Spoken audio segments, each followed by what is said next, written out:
Welcome to the Real Estate Pros Show, where we interview real estate investing professionals from coast to coast, as well as the service providers that serve the real estate investing industry. Our goal is simple: share what's working now to help you improve and scale your business to the next level and meet the pros that can help you get there. Real Estate Pros is powered by Investor Fuel, America's leader in helping real estate investors and professionals build the business you need to live the life you've always dreamed of. Let's start today's show. Property insurance for real estate investors doesn't have to be difficult, but it does need to be there to protect you when you need it. MyInvestorInsurance.com not only provides insurance at 15 to 30% cheaper than traditional agencies, it's built specifically for real estate investors like you. You can set up an account in about 2 minutes, get quotes on properties, turn on and turn off insurance for your fix and flip or rental properties in around 2 minutes without having to talk to anyone directly, all through our portal. There's no better way or faster way to make sure you've got the coverage you need to protect you, and no more lengthy policies either. Once you're set up, you're billed monthly and prorated by the day for however long your policy is active. It's powered by MSI, the third largest independent MGA, with 1.5 million customers and more than $1 billion in cumulative premiums written. Get set up today in about 2 minutes at myinvestorinsurance.com/fuel. All right, guys, welcome back to the show. I'm your host, Brett McCollum. I'm here today with Darin Brockelbank. Today, we're going to be talking about how he went from landscaping to REI. Before we do, at Investor Fuel, we help real estate investors, service providers, and real estate entrepreneurs to 5X their businesses to allow them to build the businesses they've always wanted and live the lives they've always dreamed of. Without further ado, Darin, how are you? I'm good, Brett. I appreciate you reaching out and wanting to hear a little bit about my story and seeing how we can help some of your listeners maybe be inspired to do some of the same thing. Dude, super cool. Yeah, and it's good getting to know you pre-show, man. Learning a little bit more, like you just said, about kind of how you kind of evolved, where you're at now, that sort of thing. And definitely a great one for all you guys listening. But before we get too far into everything, Darin, can you do us a favor? Can you give some history, some context for us, and catch us up to speed a little bit? Who is Darin Brockelbank? Oh, man. It just depends on how far you want me to go back. So I can go all the way back to being a kid and how it inspired me to today, or we can start with my professional career. What do you want? Far back if you're comfortable going, man. Let's rock and roll. All right, man. Well, I grew up in kind of a lower middle class family. My mom and dad kind of met at a party, hooked up, and they had me. My dad was no way ready to settle down, and he just was like, making a choice on whether to do the right thing and kind of get married and go down that route, or kind of be an absentee dad. So my grandfather played a big part in my life, just kind of being there for me. And my dad made the right decision, got married to my mom. They had 5 kids in 6 years, and they were living a little wild life. Then they found Jesus, and that really set them off to a totally different path. So I've got kind of a pre-Jesus life, and then a post-Jesus life, where it's like, who are these people that raised me? Right. But my dad was one that didn't want to take a handout from anyone, worked 2 jobs, really showed me work ethic. I'd see him like at a baseball game here or there, or maybe at church service. But if I wanted to see my dad, I was going to work with him. That's how I got to know my dad, and it instilled that work ethic at a real young age. Yeah. Yeah. So with that being said, I was born in Western Massachusetts, kind of a dairy town, real country. And then my parents were like, I think God's calling us down to Charlotte, North Carolina. I'm like, do you know anybody in Charlotte? Why are you going there? And they were just kind of on that path of going, hey, we're going to be led by something bigger than us. We're going to be obedient to that. So they left, tried to sell their house. Like, we had like a broke down U-Haul that didn't even make it. And they were just going on faith. And after that, I watched the Lord bless them for that decision. Wow. I went from like a town of, I don't know, maybe 5,000 people, a class of 40 people, to West Charlotte, where I was one of like 3,000 kids in my class. Wow. And although that was just different for me, I decided like, man, I need to make some money. And I got a push mower, started to cut some grass, knocked on doors, put flyers out at that time, and built a little lawn maintenance business. And the time I was 18, met my current wife, Heather, married her young. Stop living on an island and join the #1 mastermind in America for professional real estate investors. Investor Fuel is a community of hundreds of the nation's top investors working together to build stronger businesses and better lives. In addition to the amazing community of real estate investors acting as a board of advisors for one another, Investor Fuel members have access to 100% funding on purchase and repairs for our members only, a health insurance program, and benefits and discounts that more than pays for the membership of most of our members, meaning it's actually costing you money to not be a member of Investor Fuel. If you're looking to scale your business and build a business that allows you to live the life of your dreams, please visit investorfuel.com today and book a call with our team. And we went into business together. So we don't have any college education, but we kind of feel like learning is something that is a mindset. I can learn from Brett today. I can learn from some of your viewers. I can learn from books. I can learn from YouTube. And if you keep that mindset and you get good mentors in your life, you ask the right questions, like there's nothing holding somebody back from doing greater than what, maybe college would be able to give them. And we went down that road. So my wife and I have always worked together since we met. We've been together 22 years, got 3 kids, and one's 19, one's 18, and one's 16. The 19 and 18 are out of the house. They're killing it. And the 16-year-old wants to move out the day she's 18. I don't know if that's good or not, but I told all my kids, like, if you're not moved out by 18, I did something wrong, because my job is to make you ready for this world, and that's I took that serious, and trying to blend that while running businesses is a chore, right?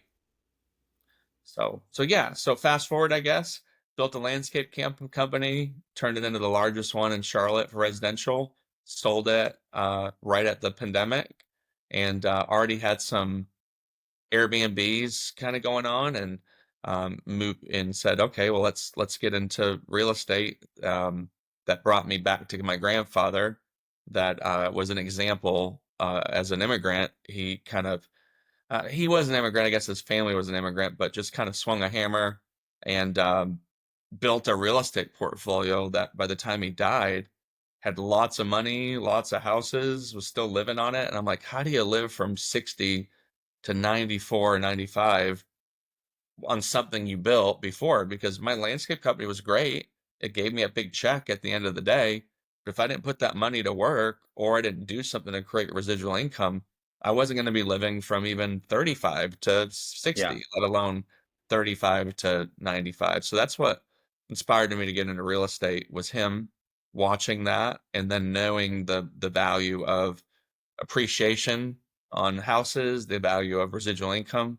So now I'm kind of buying houses, turning them into little mini apartment complexes, 3 to 7 units in each place, and I rent them out as studio apartments. So that's what I do now. Dude, that's incredible. Man, I want to back up to like early age stuff, and kind of because you got some cool things I wrote down. So you were in Massachusetts. Yeah. Western Mass. This would have been based on, I just was trying to do some math. We're pretty close in age. We're about 2 years apart, you and I. So we kind of grew up in the same 90s era, so to speak. Right. And your family, so we had kind of an same but opposite story. So I pre-Jesus, post-Jesus kind of things. Where my parents were, how old were you when that happened? So I was about 9, 8, and 8 or 9. Same age group. Like my mom gave her heart to the Lord before, and then like eventually drugged the rest of us to church and my dad to church. And that's just kind of, it was an evolution thing. It wasn't like, but I remember a lot of my life before, and a lot of like, oh, and you remember them before probably too, right? So, I remember them before. So it was a lot of what they call today trauma, what they call today abuse, what they call today, like whatever they want to call it. I just call it like when you don't know the Lord, you're just living for yourself. Doubt. Yeah. I mean, we could probably swap some stories. we went from Jacksonville, Florida, which is, albeit not as big as Charlotte, but still a bigger, pretty large area. If you're looking for consistent, high-quality leads, look no further than Investor Machine. Investor Machine isn't just another agency. It's the most sophisticated, data-driven lead generation company on the planet for real estate investors, and serves the role of being not just a lead generator for your business, but a marketing partner that is helping you achieve your goals along the way. Go to investormachine.com to learn more and schedule a call with our team today.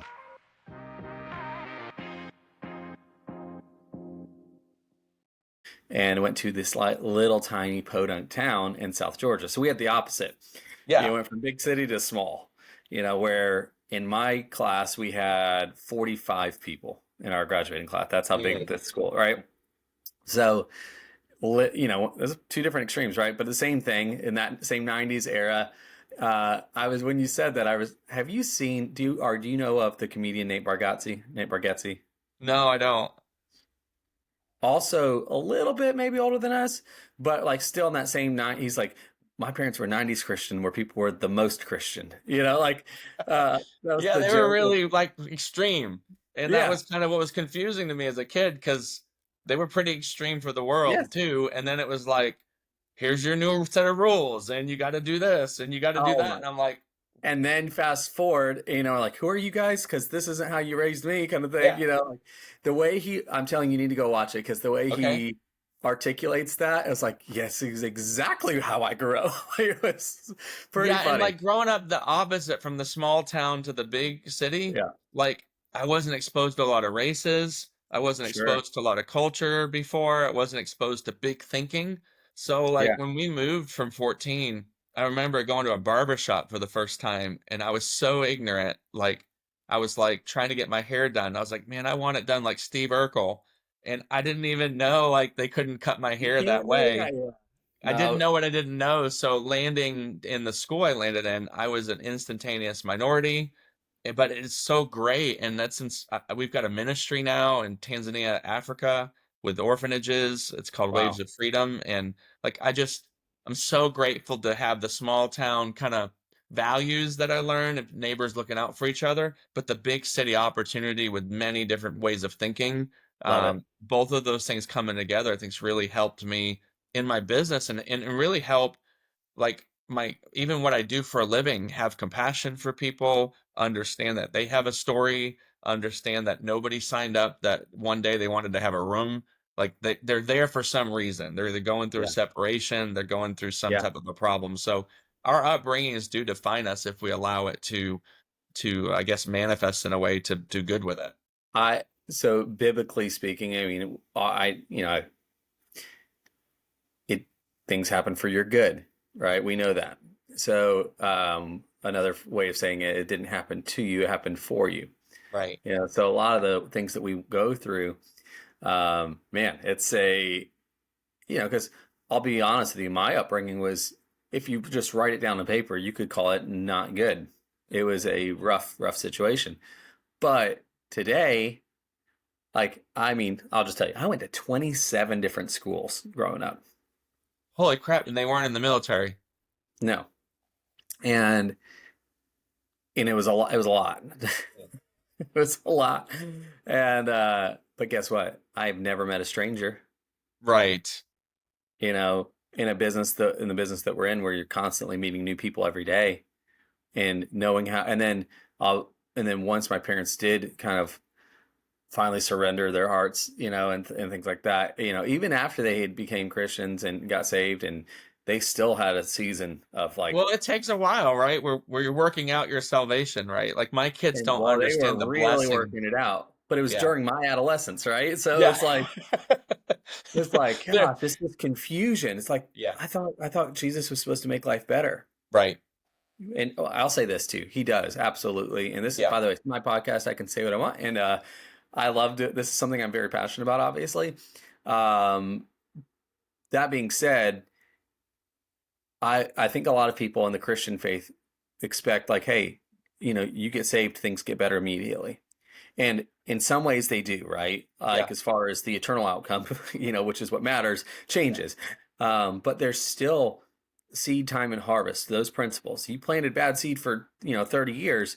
If you're a new or newer real estate investor looking to launch or grow your real estate investing business, please check out Investor Fuel Club. It's a coaching community, but unlike anything you've ever seen before. And you can actually partner with members of our mastermind from coast to coast on deals right in your market.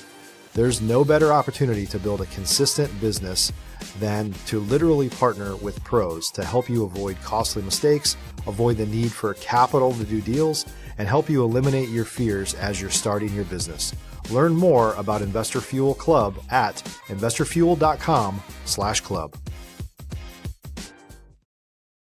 It just changes, let's start planting some new seed now. And then eventually over time and that's what happened with us. It's just with so many years of just negative. It took a long time for things to shift, and unfortunately I was my brother and I were in the middle of that, so, I can relate, and I can even go one step further, that my understanding of God in Christ was modeled from somebody learning that from the first time and having to walk out their old.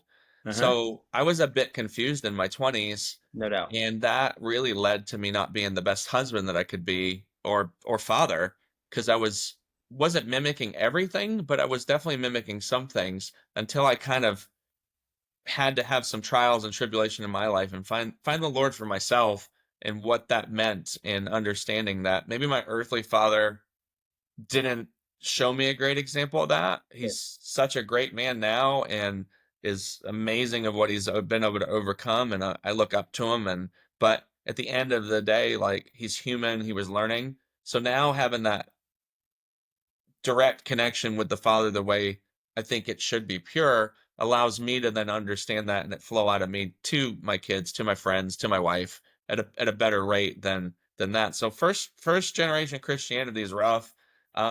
And you did it when I did it in the 90s, like that, when it was a time, man. Yeah. All right, I'll say one more thing, and then I do want to get into the real estate. I promise you I do. With my parents, and I think I heard you say it a little bit too, so I think we saw, like you said, first generation Christianity kind of thing, and them figuring it out. And it is a confusing thing, but you mentioned something going through your own struggle. And by the way, this is probably really good for entrepreneurship in general. Like, things can be great, but once you really start figuring out when you hit a struggle season, right? Our pastor says, figure out you really know who you are once you get squeezed. What comes out of you, kind of thing. But I think for me, looking back at my parents today, I have a lot more compassion than I did growing up, because I don't know about you, man. Like, I had some bitterness for a while, right? And I struggled with a lot of the unforgiveness that came from that, and it affected both my parenting and my relationship with my wife and things, because of bitterness. Because I thought, like, dang it, Dad, like, these things are these are traits that are not good, and I inherited them from you. And you start blaming them, like, at the end of the day, we're both grown men making our own decisions.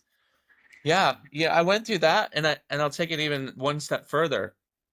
I actually became a little self-righteous internally in this sense.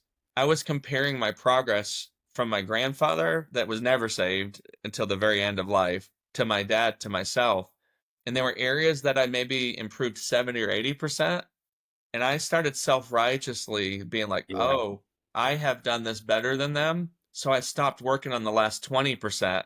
Thinking that I'd given myself a pass, like, hey, I'm already done it. Shouldn't my wife understand what I came from? Shouldn't my wife understand what I was? Like, and that last 20% led me to a separation for 6 months.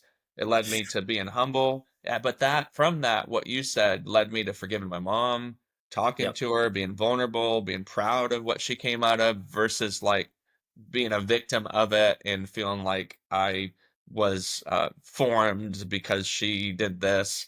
I had to change that to, like, no, that's not how God sees us. It's not how God sees me. So it's not how he sees her. She did her best. And man, I'm really proud that she did that. And because of those choices, I've been able to live a different life, and my kids are able to live even a much better life as a result of this. I tell my parents the thing that they did and I do want, we'll have to transition after we do this, but the one thing that we can have all the negativity that we want to look back on and dwell, and that's what I did forever. Is just look at, but you know, the one thing they did for you and I both, I can say they exposed us to the Lord, and if they did nothing else, Everything. I mean, that's it, right? Like that's it. I'm like, okay, mom, dad, like that's, I mean, that's it. I don't have anything else. I'm like, that was, if they had one thing that matters more than anything else, right? Which is, now guess what? My kids from before they were born, Right. They don't know any different. and that's the best testimony in the world, So anyway, I'll digress, but let's, all right. So I do want to transition. So you ran a lawn business for how many years roughly? Yeah, like 12? 20 years. Yeah. 20 years. Wow. All right. So I don't know if you know this, you have a virtual background going on, but do you know what the sign reads behind you? If you guys aren't No. watching, it says behind Darin is it's a virtual backdrop. So how cool is this? It says where every cut makes the cut. I just picked out of your library today. So, No, that's pretty funny, man. So no pun intended, right? right. That's pretty good. But so you ran that for 20 years, and you built it to be one of the biggest in the Charlotte area. I mean, here's the thing. This is pretty cool. Everybody has a lawn business, blah blah blah. Not everybody has a business they can sell. Yeah, right. That's two different things completely. You had a real business. Yeah, not I had to build it in a way that I kept replacing myself. So I just became the visionary, didn't have a daily role. And then Dude. before you know it, I was able to do a lot of mission work and never really only be at the company and end of month to look at finances Yeah. and to just make sure the general manager was on track. How many So employees did you have by the end? 105 people we were supporting every single week. That's massive, dude. There's so what I found, real estate now than anything else, business is business. Yeah. And I have a coach that said business is easy, people are difficult.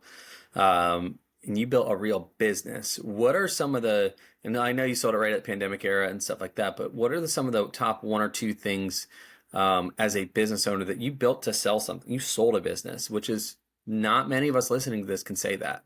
What are some of the one or maybe two or three things that you learned and how to build a business that I can think sell? the first thing was our strategy was get all the leads in the marketplace. Like if you get all the leads in the marketplace, then you can determine out of those leads who your target market is, and then you can shift those leads to your competitors and let them waste their time with maybe unqualified customers or people that weren't you. So we felt like if we could get every lead that existed, and you can't get everyone, then we could pick who was our demographic, and then at that point we could just stay niched into what we really did well. So I That's think all good. building a lead engine, we have a lot of opportunity, and then being disciplined to not take all that comes at you, but take exactly what is who you've defined yourself to be, and really own that is what we did for sure. Because you're right, there's tens of thousands of lawn guys and hundreds of landscape outdoor living guys. So that's one thing we did. And then the second thing we did was we used the EOS kind of traction book as a model for really getting some structure. As a visionary, I oftentimes lived in the future, had a hard time staying in the present, and my words were really jumbled to my team. And I'd get excited and they'd follow my passion, but they really didn't, they were really confused. So implementing that was a big thing in being able to make it sellable, because at that point there was structure. We were all working up a mission. We were all making sure that we were moving in the same direction. The goals were very simple, and it took out a lot of like wasted time in meetings, a lot of time with me just having an idea and running with it and confusing people. And then lastly, we really like went from saying with our words that it was God's company to like saying, no, this is God's company. Like, so we're going to submit to him when we don't understand things. We're going to take opportunities and pray about it before we do them. So we stopped making a lot of errors that I would just make out of my emotion or flesh or just running after the next big thing. Yeah. What led you to, I mean, you were 20 years, and you were not in the weeds of the business. I like another fun, not in the weeds. What led you to sell that? You know, I went to Tanzania, and I climbed Mount Kilimanjaro, a company or a nonprofit called Samaritan's Feet.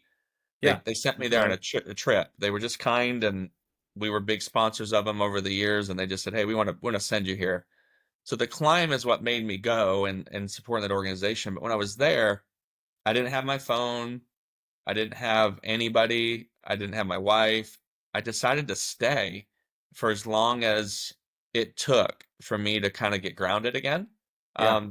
And it's a big story, but basically, like I started to understand what was important, and what wasn't important was coming from the next biggest company, from Charlotte to all of Southeast. What was important was making sure that um, people in my life mattered, and I wasn't just using them to accomplish my goals. So I think in my mind, I did a lot of like my wife's roles, the kids in this, and I'm using her for that to be a family man, and this person in my life's role over here, I'm using them for this. And when I felt that conviction about that, I started to say, if I bring this company to the next level, I'm going to be using a lot of people to get there. And for me, I wasn't willing to do that. My kids were just becoming teenagers. I missed a lot of their life, making the business first.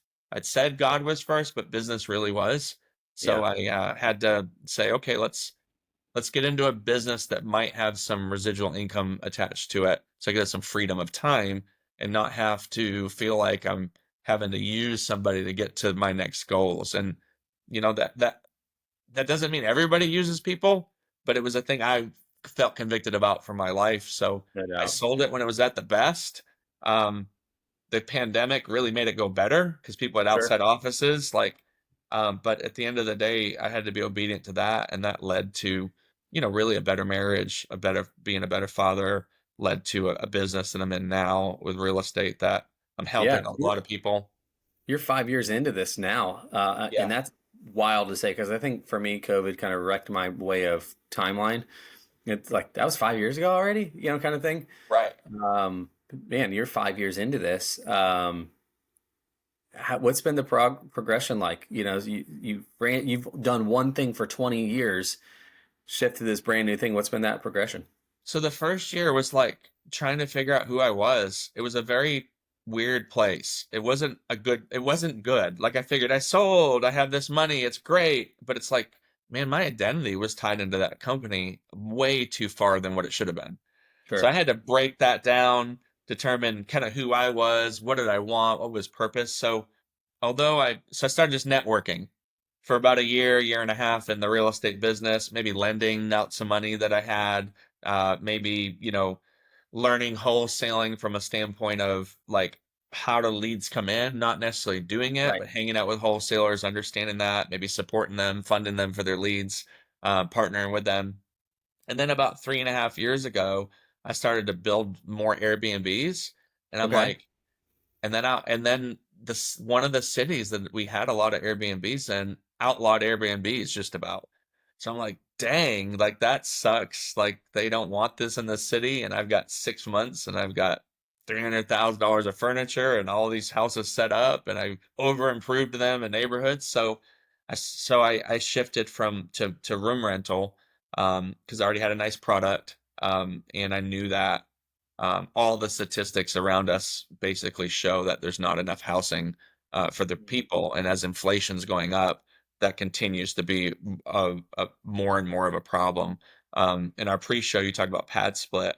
I saw them when I was doing research, but really they kind of work for the the professional person that doesn't Right. want to have like a long-term lease. I'm kind of doing the same model, but for the person that might be struggling in an in between that wants a long term lease, but they're in a circumstance where maybe they're going through a divorce, they've just had a health crisis, their job just changed and their income's changed with it, or really maybe they were like middle class and they're kind of they're sliding down to lower middle class just because inflation's eating their lunch. Yeah, that's great. And I think there's something very special and I mean, at the end of the day, you went from a service-based industry, but I would make the argument, Darin, that it's also service-based to what you're doing. Yeah, I think so too. Yeah, the lead flow is the same. Like you got to get a lead. You got to understand that if your product can meet their need, you got to Yep. sell them that your product's different or better than the competition. I And mean, I don't have a lot of competition, but I have a lot of competition categories. Why live in an apartment complex versus live this way? Why right.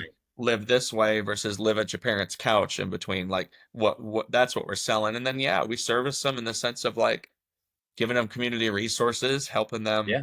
really get out of their funk that they're in. And we got to make sure that they're not still sliding down. We got to make sure they've hit their bottom, they're stable at least for their income, and then we can kind of help build them back up. Well, and I think for us, in my business, I had once I this is how I took lead gen to the next level mentally, is realizing that like you can produce all these leads all you want until you understand the person on the other side of that phone, or if you're in person, until you really get that person. How do we properly serve them at the highest level, right? Until you really understand your demographic. And what we came to realize after doing however many hundreds of deals, you realize that the person that's calling you from if you, let's say I was doing direct mail postcards forever. That's like kind of how I cut my teeth in the business. It started in 2015. And if somebody would spend at the time, by the way, this will date how long I've been doing this, they were 39 cents a postcard, Right. first class. Produced. And yep, produced first class in their mailbox within 3 days. Great, bam. It was understanding who would call me on a 39-cent postcard saying, I need to sell my house right now. Right. Once I kind of hit that like aha moment of who this is, it changed everything, because then I started realizing, they're in a season of life that I'm not in, or you're not in, or whatever. And most people trying to sell or buy a house, aren't in that same season. Who is that person? And then that kind of shifted our marketing strategy. But here's where I took it to, I believe, where I think God blessed us, is taking it to the next level of, it was a requirement in my business, be it me or anybody that worked with me and for me, was if I met with Darin in his home and we had an appointment, it was a KPI that you had to pray with the person that was there. And when I started doing that, and I'm not kidding you, like if, let's say I have my employees out there, I would call the homeowner, hey Darin, how did the appointment go today? It went great. Da, da, da, da. How did Brett treat you? He was great. Hey, question, did he pray with you? No. Yeah. Flip the phone. Hey, you didn't pray with Darin. Why not? I don't know. I got scared. Like Yeah. all you need to do is say something simple in 1-2 sentences. The end. Amen. But what I realized too is two things happened. Is one, the customer felt loved in a way that they haven't experienced, because they're going through things that you and I aren't. Like, can you imagine? No, we can't. So they need, in my heart, that I'm like, they needed Jesus more than they needed me to buy their house. Two, that from a sales perspective, no like and trust just went straight through the roof. They were in all the way. And then three, my employees, their connection and relationship to God also had to shift. Yeah, I mean, caring matters, particularly in this business. Like everybody's story matters. That's why I took the opportunity to be on this podcast where you kind of have modeled it by people's stories. Yeah. So I knew a lot about you just from watching that in the past. But at the end of the day, like that's what we're building, is a place where people care. And then referrals start coming in. They know that we'll work with them, and your marketing costs goes down. And at the end of the day, like there are people that we work with on a regular basis that their lives have changed for the better just by us helping them get stable. But not just 100%. that, like caring and giving them resources, or hearing their story, or letting them know, You're really breaking down those serving people, barriers though. from landlords to tenants that are often there. Yeah, you're genuinely serving people. Sorry to bring that full circle. It's like you really are still serving people. And I think that's and not to keep beating biblically, but like that's the model that Jesus represented in the Bible, is servant leadership, Yeah. And I think if that's good enough for him, it's good enough for me, kind of thing. So like I should probably lead with servitude. And I see that in your business, what you're doing, you're helping people that need it the most and actually like genuinely doing. That's probably not probably it is what's gotten you here in a short amount of time in the real estate, because it's only been 5 years, man.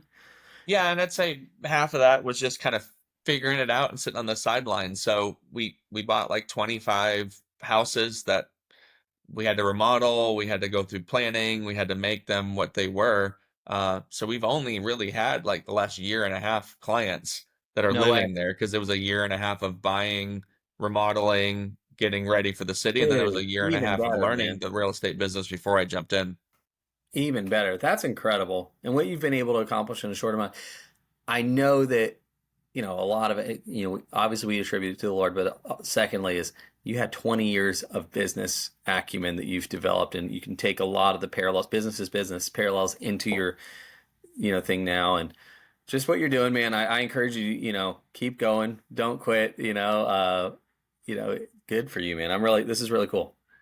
Yeah, and for people that might be getting into real estate and they don't have that 20-year business, like outside of the free resources like this podcast and Bigger Pockets and resources that are out there for people, go get a mentor, like take them to lunch. I know it's old school, but I always found somebody that was doing what I wanted to do at a greater level than I thought I could ever do. And I just really asked questions and took care of them. And then I'd always want to do that for somebody that was below me at the same time. But Yeah. as powerful as these things are, a face-to-face relationship and having that opportunity, almost anybody will go to lunch with you if you ask them. Yeah, 1,000% right. Well, man, Darin, if people want to reach out to you though and connect with you, in some way, what's the best way for that to happen? Yeah, I mean, my phone number is 704-488-2704. Send me a little text, say, hey, saw you on Brett's podcast. Here's what I need. Here's how you can help me. Here's a question I have. That's fine. Or you could just do old-fashioned email, and it's DARIN, my first name, at metrorealestatepros.com, which is a little bit more like the parent company over the room rental, the short-term Yeah, rental, and the different real estate commercial that we have. dude, incredible. I mean, actually, in just a couple of, even to develop where you've gotten to, it's really cool, man. So keep up the good work. I appreciate you being on the show with us today, man. Yeah, thanks for having me on, and I appreciate the opportunity to get to know you a little bit more. Of course. And guys, same to you as well. Thanks so much for spending your time with us, and we will see each of you on the next episode. Take care, everybody. Thanks for joining us for today's Real Estate Pros Show. You can learn more about the amazing benefits of the Investor Fuel Mastermind community, including surrounding yourself with hundreds of other rock stars, 100% financing for your deals, and members-only discounts from vendors you're likely already using that, as a member of Investor Fuel, will save you more than the cost of your membership. Visit investorfuel.com to learn more. If you're interested in joining us as a guest of this show, please visit investorfuel.com/pros to apply. You can also check the show notes for access to free resources, how to get access to world-class lead generation, and much more. Don't forget to subscribe so you never miss another episode. Have a great day. We'll see you on the next show.